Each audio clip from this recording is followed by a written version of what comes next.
cada vez mais a gente vai utilizar mais essas tecnologias, não só dos probióticos, como inclusive melhorar a entrega desses probióticos, mas outros alternativos para cada vez mais a gente diminuir o uso desses antibióticos que são prejudiciais para a saúde como um todo, né? Para a saúde única.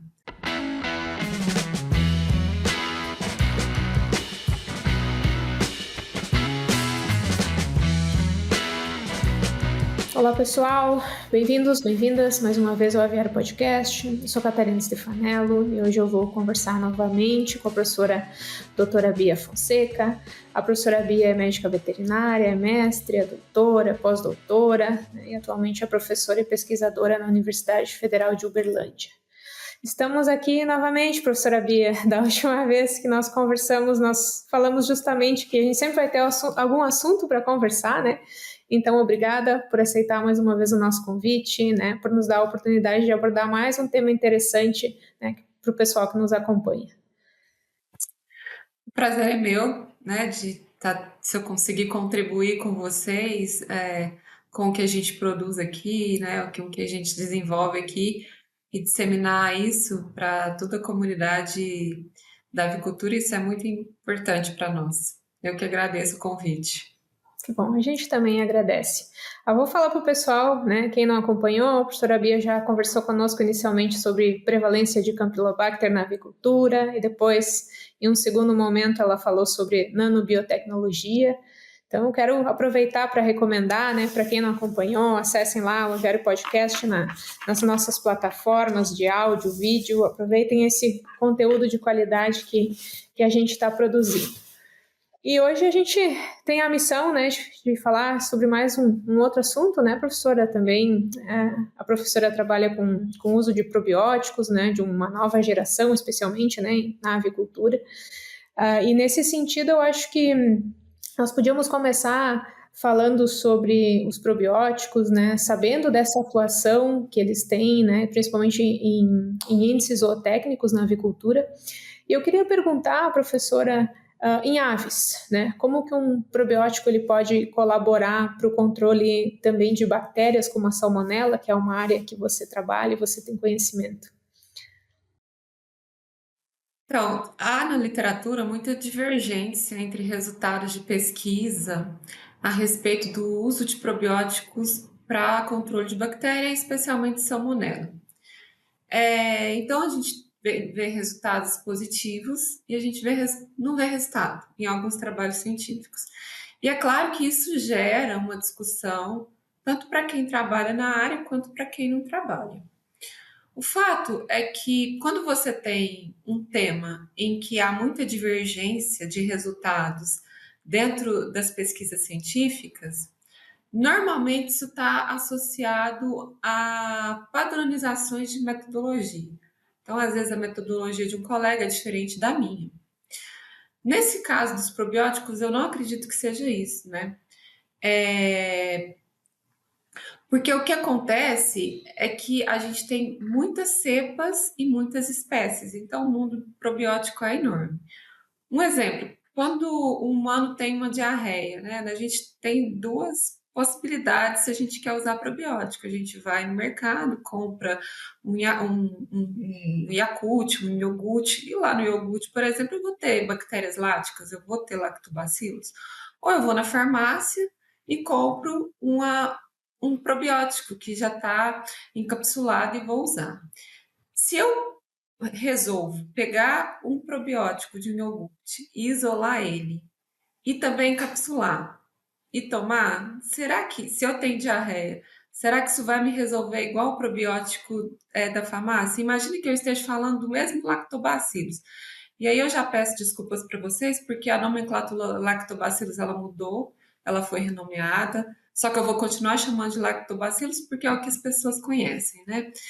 Bom, enfim, será que vai ter o mesmo resultado? E a minha resposta é: eu não sei. Eu estou falando de um lactobacillus que estava no iogurte, estou falando de um lactobacillus que estava na farmácia, que foi amplamente estudado, de uma cepa padrão. Eu não sei, pode ser que sim, pode. mas pode ser que não, porque a atividade das cepas, elas podem ser comuns, então eu tenho algumas características que são comuns à maioria das cepas probióticas.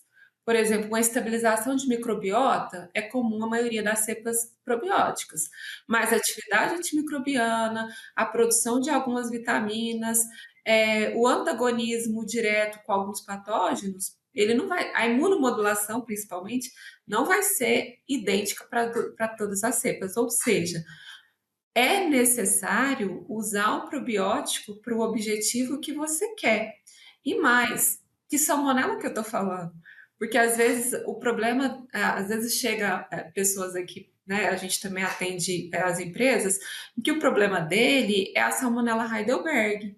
E o probiótico funciona muito bem.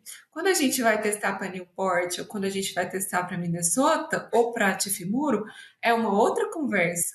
Então, depende do objetivo que você quer. Quer para salmonela em geral? Então, você pega uma biblioteca de salmonela, testa, para ver aquele que vai agir mais para aquele objetivo que se quer.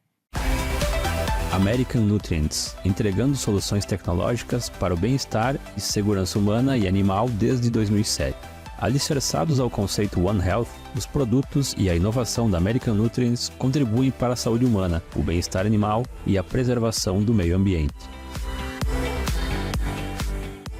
Sim, é importante mencionar isso também, né, da questão das cepas, né, dos tipos de probiótico, porque todos eles carregam uma história, né, de desenvolvimento, né, então acho que é sempre, quando a gente fala em probiótico, a gente tem que sempre lembrar disso, né. Vou dar um exemplo das leveduras, né, que eu falei muito dos lactobacilos, né, a gente vai acabar falando dos bacilos, mas as leveduras em especial, elas têm uma característica muito interessante. E enquanto as bactérias probióticas elas podem ter uma ação direta, como exclusão competitiva, por exemplo, elas produzem muito metabólitos, muitas proteínas, muitos peptídeos, que vai acabar fazendo um antagonismo com a salmonela, com aquele determinado patógeno. As leveduras, elas podem fazer isso, mas muito menos. A ação delas é muito mais direta. Elas têm uma capacidade de se aderir ao patógeno, eliminando ele, né? Então, cada cepa probiótica, cada espécie vai ter uma ação completamente diferente.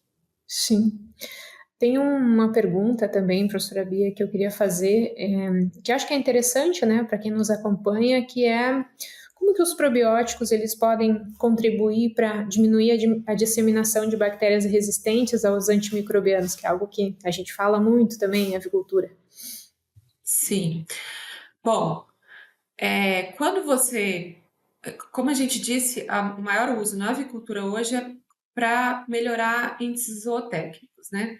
Mas quando você usa probióticos, que além de melhorar o índice zootécnico, ele consegue fazer, promover uma metodologia preventiva de bactérias como salmonela, como clostrídio, como E. coli, e no lugar de melhorador de desempenho, você está usando os probióticos. Ele vai realizar uma atividade preventiva. Se ele realiza essa atividade preventiva, eu vou ter menos bactérias patogênicas, então eu vou ter menos doenças. Se eu tenho menos doença, eu vou tratar menos. Então, ele vai contribuir não permitindo que haja um tratamento intensivo. Então, aí eu vou ter uma menor quantidade de bactérias patogênicas. Em especial, quando a gente está falando, resistente, desculpa. Em especial quando nós estamos falando, por exemplo, da E. coli e da Salmonella, que são, e da Campylobacter também, mas no Brasil a gente se preocupa mais com a E. coli e com a Salmonella, que são bactérias que têm uma habilidade incrível, quase que, entre aspas, em tempo real, de se modificarem, de adquirir, de passar genes de virulência e de resistência para outras bactérias e disseminar isso tanto para outras aves quanto para outros animais e os seres humanos. Sim. A gente fala muito, né, um assunto desses que estão em alta na avicultura, que é a saúde intestinal, né? Então a gente sempre associa aditivos à saúde intestinal. Isso é muito mais conhecido, assim, mas talvez se a gente for falar assim, além do intestino, né, como que poderia ser a ação dos probióticos também em outros locais do corpo da ave? É bem conhecido, né, o eixo intestino-cérebro, intestino, sistema endócrino, renal, o circulatório, os ossos, o respiratório. Então, isso já é bem conhecido em termos de pesquisa. Só que a gente tem uma certa dificuldade para aplicar isso e uma certa dificuldade até metodológica para alguns grupos de pesquisa para avaliar isso em vivo. Mas em aves, a gente tem algumas pesquisas que já estão sacramentadas, como, por exemplo, a questão do bem-estar. Então, algumas cepas probióticas, elas têm a capacidade, por exemplo, e aqui eu vou ter que trabalhar com exemplo, porque nós temos, né, muitos mecanismos de ação, mas elas têm uma capacidade, de modular a corticosterona circulante. Então, nós temos trabalhos em que mostram que quando eu forneço alguns probióticos, há uma modulação dessa corticosterona e esses animais eles acabam sendo mais tolerantes ao estresse. Então, por exemplo, o estresse térmico, ele vai, claro que ele vai promover o mal, mas para aqueles animais que estão usando algumas cepas probióticas, não vai ser tão grave. Então, esse é um exemplo. Outro exemplo é para a qualidade do ovo, porque muitos probióticos eles têm uma ação na absorção de minerais. E a gente tem trabalhos mostrando que a qualidade da casca do ovo ele pode melhorar, assim como a qualidade óssea de frango. Tem um trabalho muito interessante, se você me permite, é com humanos, tá? É com mulheres. Mas só para você ter uma ideia do quanto isso já está avançado, mulheres que entram na menopausa, elas têm muito problema de osteoporose, né? Então, há um maior problema grande com algumas mulheres que entram depois da menopausa. E está mais que provado que algumas cepas de probióticos são capazes de controlar isso. Então, eu já dei o exemplo no bem-estar, já dei o exemplo no caso dos frangos e das poedeiras, para a qualidade óssea e para a qualidade dos ovos, mas a gente ainda tem na questão respiratória e na questão de pele também. A questão respiratória, ela pode ter uma ação direta, então o animal ele vai consumir esse probiótico e eu vou ter algumas substâncias que vão ser liberadas e vão se comunicar de alguma forma com o sistema respiratório, ou via nervos ou via sangue, mas eu posso ter uma abordagem que ainda é pouco explorada no Brasil e que a gente tem estudado também. Por exemplo, em roedores, a gente viu isso a partir de roedores, quando a gente coloca algumas cepas probióticas no trato respiratório, há uma imunomodulação local. Então, o que a gente começou a fazer? Bom, se funciona para roedores, vamos tentar nas aves. Primeiro, a gente selecionou esses probióticos, então como que a gente selecionou? Eu quero a imunomodulação, mas eu quero algo a mais. Então, eu vou selecionar eles para controle de APEC. Então, eu pego os melhores que controlam a APEC. Aí, a gente usa uma tecnologia, porque a gente sabe que os probióticos, eles não têm uma colonização longa, né? A bactéria da minha microbiota gosta da minha microbiota, a bactéria da ave gosta da ave, e normalmente idade, linhagem, genética específica. Então, a colonização deles não é uma colonização longa, nem no intestino, nem em nenhum local do animal, normalmente. Então, a gente desenvolveu uma tecnologia para fazer com que a colonização aumentasse no trato respiratório, na tentativa de tratar não, prevenir a PEC, e na tentativa também de fazer uma imunomodulação naquela região, inclusive protegendo de alguns vírus. E o que a gente tem é que realmente a imunomodulação pode acontecer, há uma proteção contra a PEC, e aí a gente ainda está. E a colonização aconteceu, e a gente ainda está em fase de desenvolvimento, mas eu acredito que essa é uma abordagem que talvez a gente tenha alguns problemas de regulatório com o Ministério, mas que no futuro ela possa vir contribuir mais ainda para o controle de patógenos, principalmente respiratórios, dentro da avicultura. Ah, que legal. Obrigada por compartilhar esses resultados. Enfim, eu acho que é muito interessante esse olhar inovador, né, que a gente também precisa ter, né, quando a gente pensa na avicultura e nós olharmos as outras espécies, né, que efeitos estão acontecendo e ver se isso se aplica também na avicultura. Nós também, da mesma forma, já encontramos efeitos em redução de estresse por calor, dos efeitos do estresse por calor, qualidade de ovos, né, percentual de ovos limpos, né, incubáveis, bem interessante, assim, ver que nós estamos encontrando resultados semelhantes, apesar de que provavelmente tenha sido outra cepa, né, não se sabe, mas isso são as especificidades da pesquisa também. Eu não sei se você já percebeu que às vezes, o que que acontece? Eu não sei se eu posso continuar, pode? Sim, sim. Mas é que eu me lembrei de uma coisa. É que há também, nesse eixo que a gente falou, nesse eixo cérebro, intestino, cérebro, sistema endócrino, o contrário também é verdadeiro. Quando as aves estão estressadas, você vai ter um problema na microbiota. Uhum, uhum. Então, quando você faz um experimento com ave estressado, vai ser completamente diferente de quando você faz um experimento com aves que estão em bem-estar, né? Quando as pessoas começam.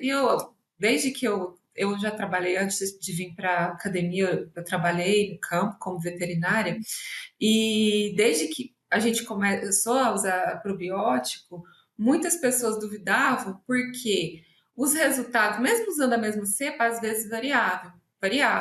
Mas o que que a gente percebe aí? Que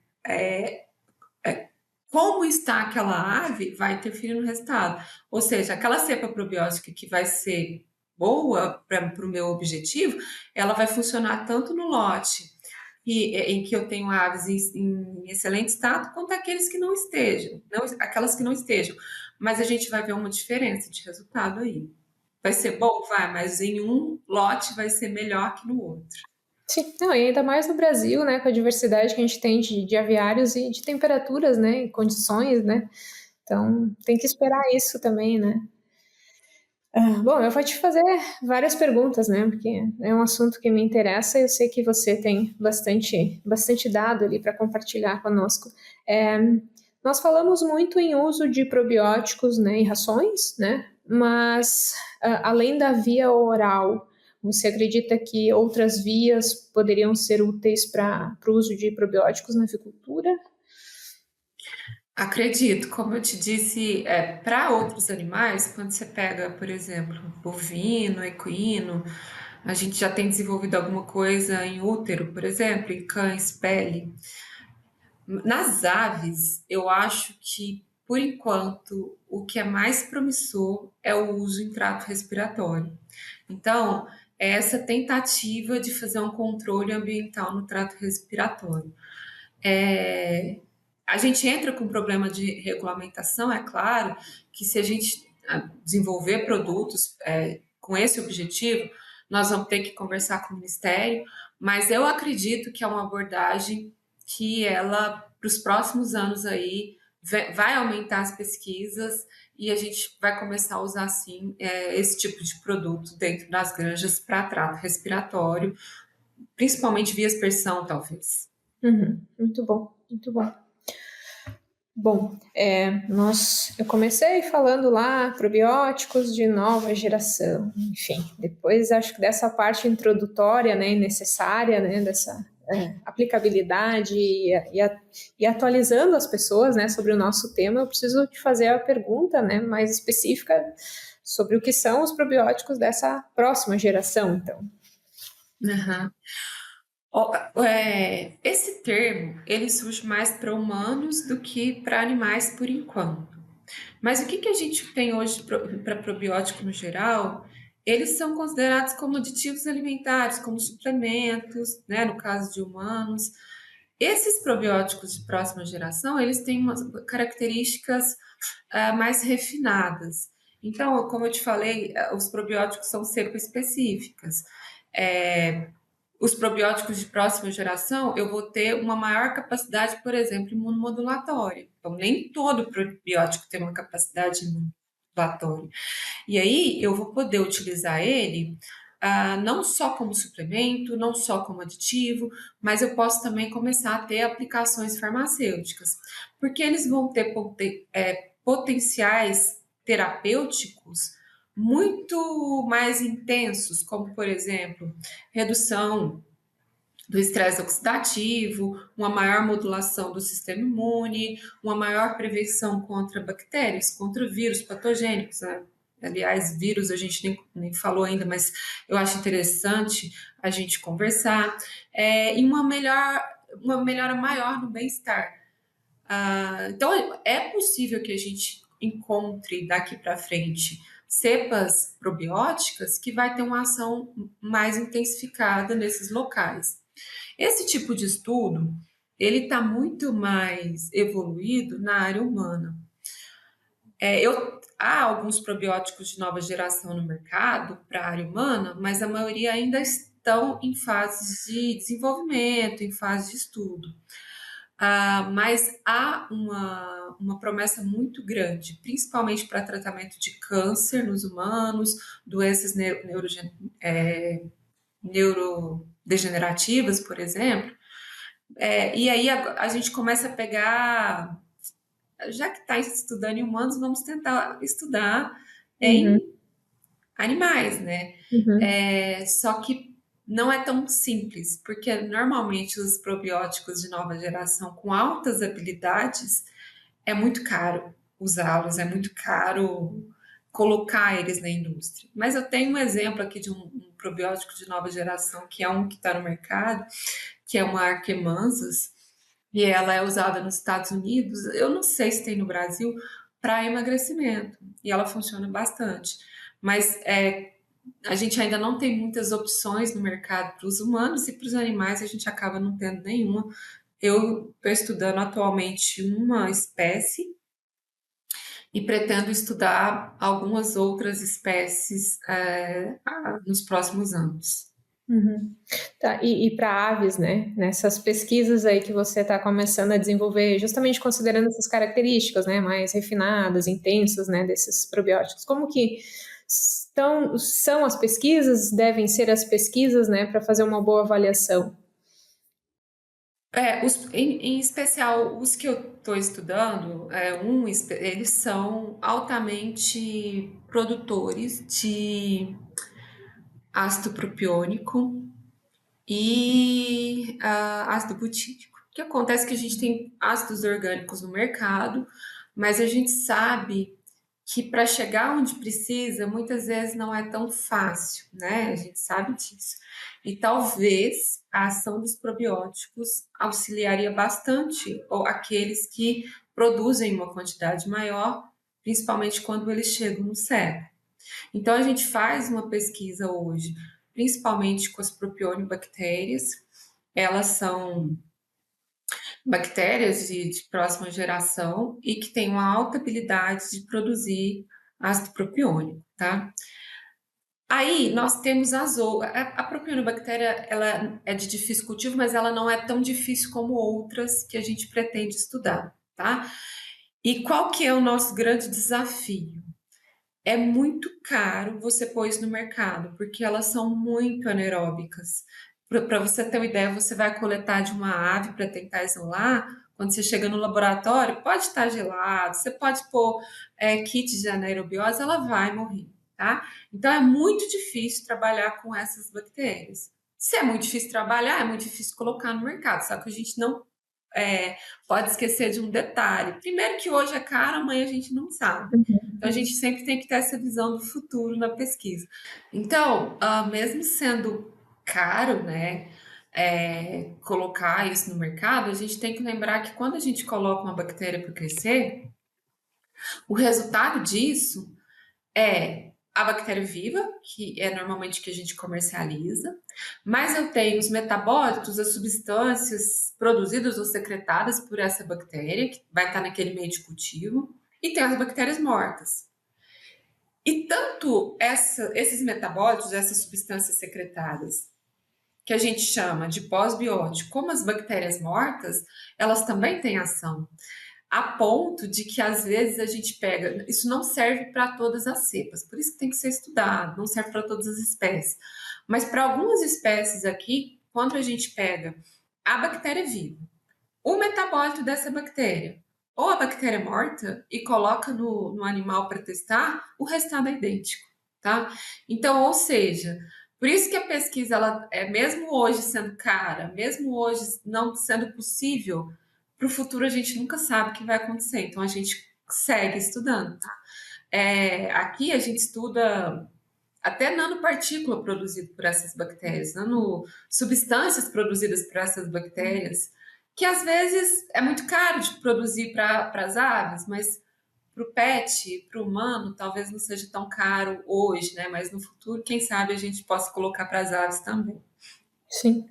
Eu quero aproveitar que você falava antes de vírus, né, para a gente aproveitar para falar justamente sobre isso, né, além de bactérias, né, os probióticos, eles podem ser úteis, né, para controles de vírus, fungos, né, outros micro-organismos.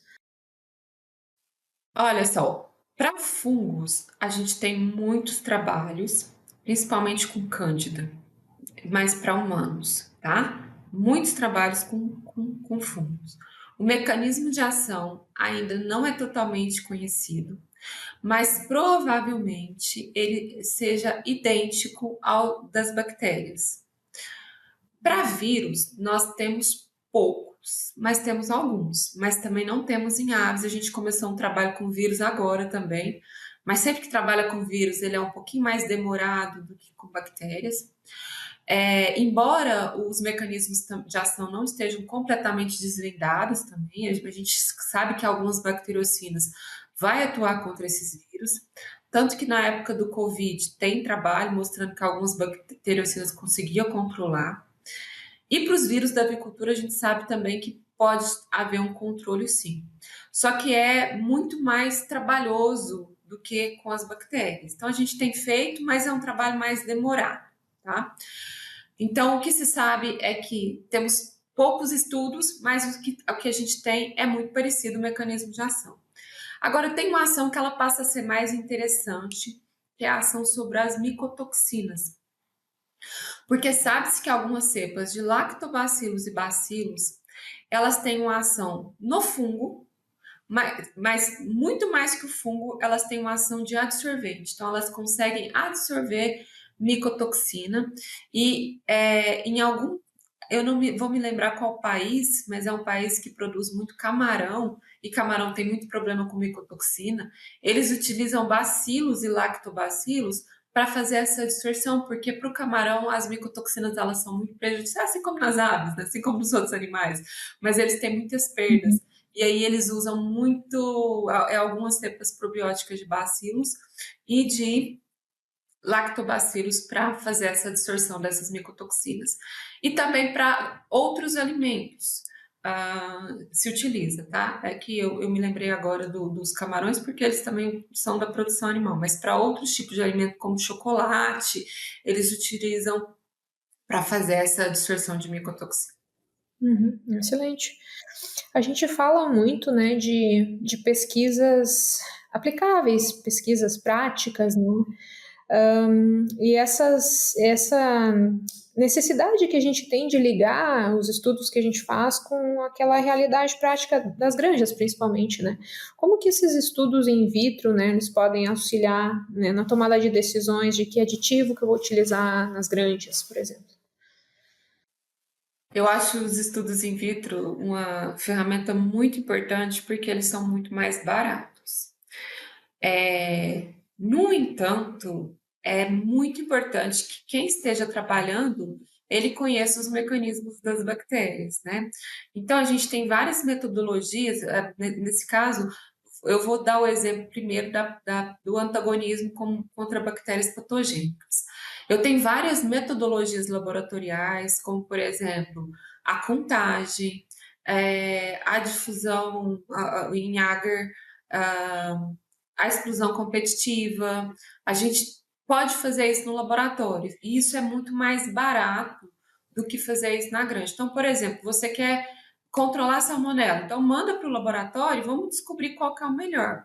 A gente só não pode ser injusto com os probióticos que eu estou utilizando. Por exemplo, quando você usa a metodologia em agar, se a bactéria que você está utilizando, ela produz um metabólito de baixo peso molecular, talvez você não consiga avaliar adequadamente por aquela metodologia. Então, você vai ter que mudar de metodologia.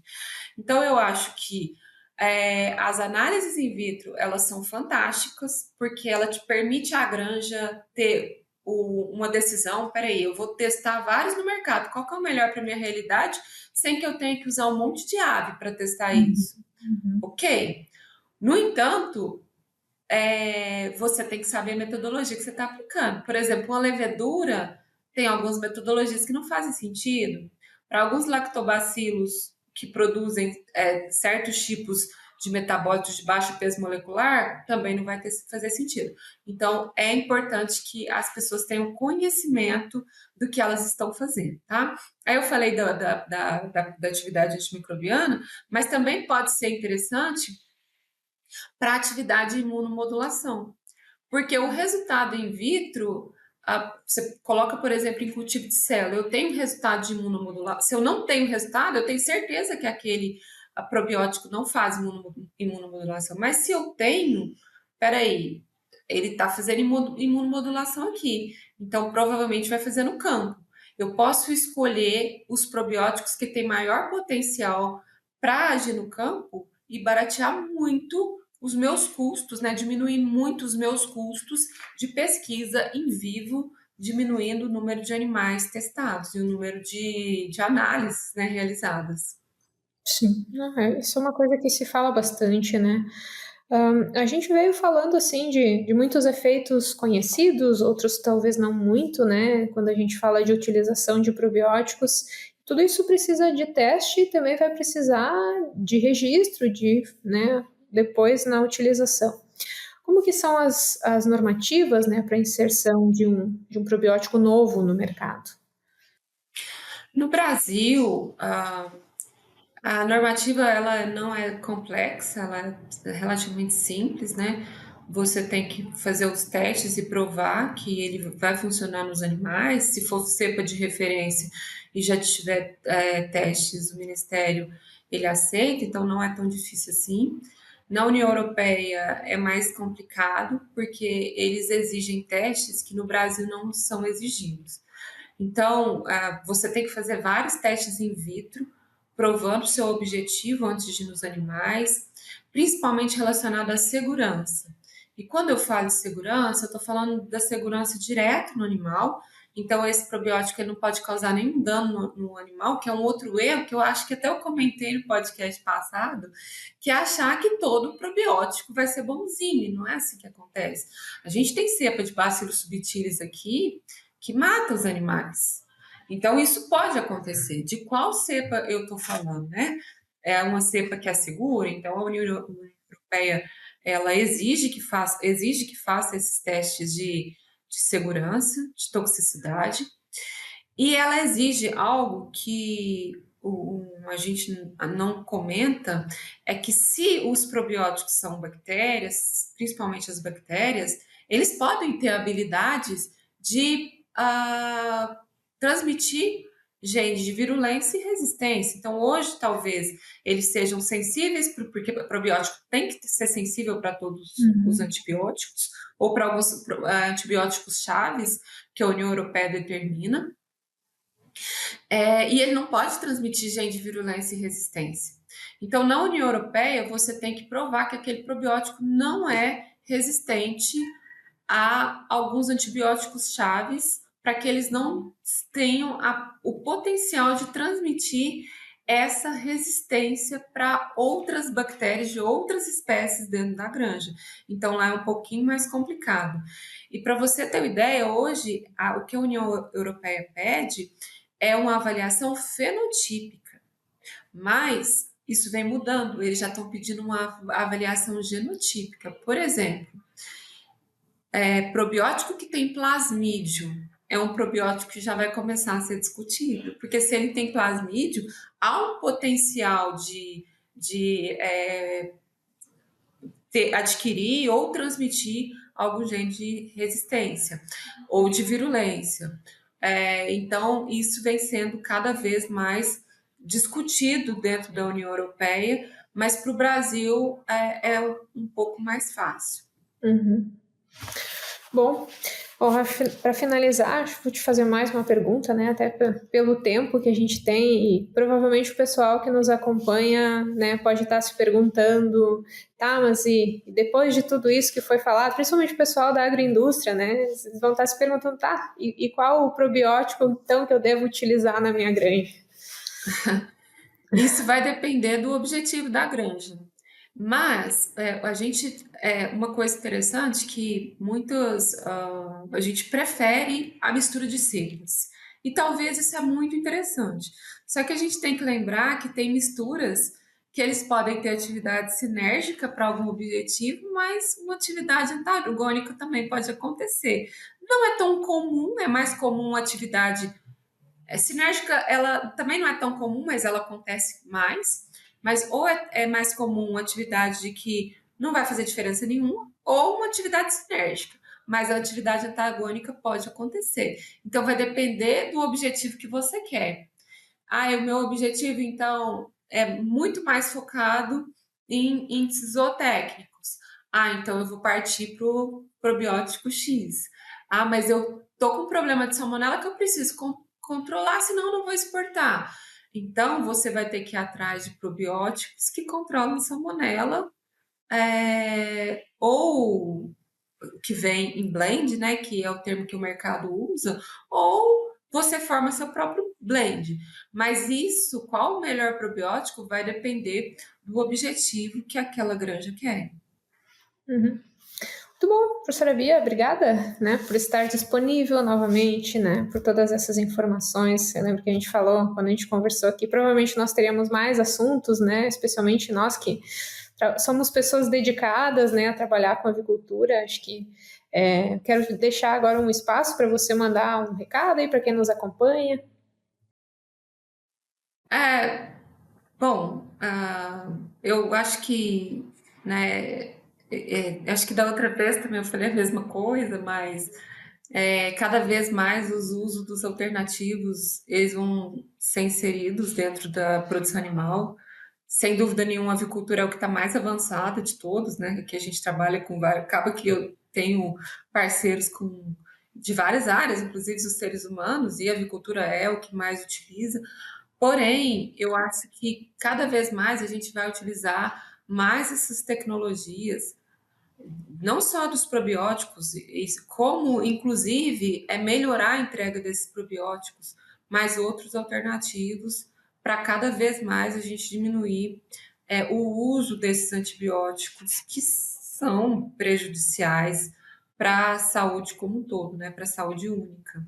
Então, eu só convido vocês a lerem mais sobre o assunto, a pesquisarem mais sobre o assunto, e quando precisar conversar com a gente aqui na universidade, a gente sempre está disponível para conversar, para tirar dúvidas, para discutir, para receber ideias, né? Às vezes vocês trazem do campo ideias que são preciosas para nós.